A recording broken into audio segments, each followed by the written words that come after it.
नमस्कार, news for nation देख रहे हैं आप। आपके साथ मैं हूं ऋचा शर्मा। बिहार, झारखंड और यूपी में लोक आस्था के महापर्व छठ खूब धूमधाम से मनाया जाता है और इसके साथ ठेकुए की खुशबू घर घर तक पहुंचती है। आज से नहाय खाए के साथ 4 दिवसीय छठ पर्व की शुरुआत हो रही है। हालांकि कोरोना काल के बीच छठ व्रती इस बार धूमधाम से छठ मनाएंगे, लेकिन इस बार गाइडलाइन भी जारी किया गया है क्योंकि कोरोना संक्रमण से बचते हुए घाट पर पहुंचना है। तो इसको लेकर IPRD यानी कि बिहार सरकार की तरफ से गाइडलाइन जारी किए गए हैं। इस गाइडलाइन में क्या कुछ कहा गया है आपको बताते हैं।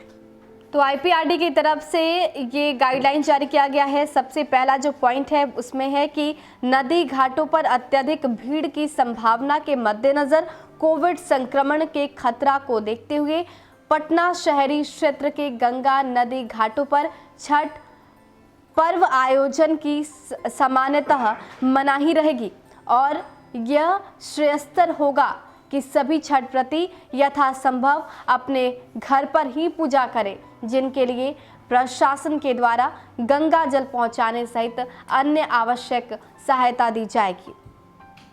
दूसरा पॉइंट, तालाबों पर अवस्थित घाटों पर छठ व्रत के दौरान प्रत्येक व्यक्ति द्वारा मास्क का प्रयोग किया जाना अनिवार्य है और आपस में 2 गज की दूरी का भी पालन करना है।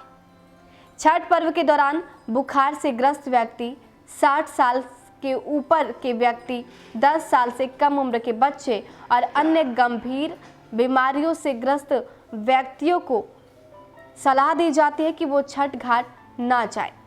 तालाब में अर्घ्य देने के दौरान डुबकी ना लगाएं।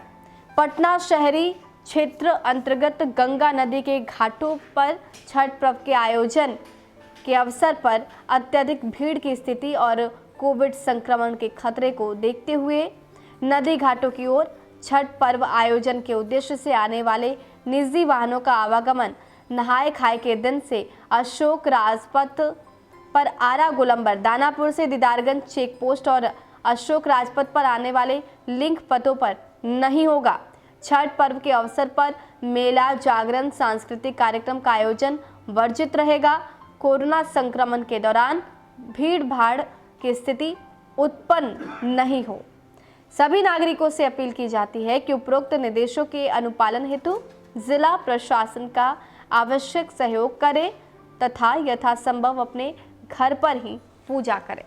तो पटना जिला प्रशासन की तरफ से अपील की गई है कि यथासंभव जो छठ व्रती हैं वो इस बार घर में ही छठ की पूजा करें, घाटों पर ना जाए। इसके साथ ही गाइडलाइंस में ये भी कहा गया है कि जो बच्चे 10 साल से नीचे की उम्र के आते हैं वो छठ घाट पर नहीं जाएं और जो 60 साल से ऊपर के व्यक्ति हैं वो भी ना जाए। इसके साथ ये भी कहा गया है कि जो बीमारी से ग्रस्त है वो तो छठ घाट बिल्कुल ना जाए। तो कोरोना संक्रमण के खतरे से बचते हुए ये गाइडलाइन जारी किया गया है। अपील भी की गई है कि ज़्यादा से ज़्यादा लोग ये कोशिश करें कि घर में ही छठ पूजा को संपन्न कर पाए। घाट तक तभी जाए जब वो व्यवस्था आपके घर में नहीं हो पाए। इसके साथ घाटों पर बात करें तो 2 गज यानी कि 2 मीटर की दूरी जरूरी होगी। मास्क लगाना अनिवार्य होगा। तो कोविड-19 के खतरे से बचते हुए जिला प्रशासन की तरफ से पूरी तैयारी तो की गई है, लेकिन इसके साथ अपील भी की गई है कि अगर ज़रूरत हो तभी घाट पर जाए, नहीं तो घर में ही पूजा करें।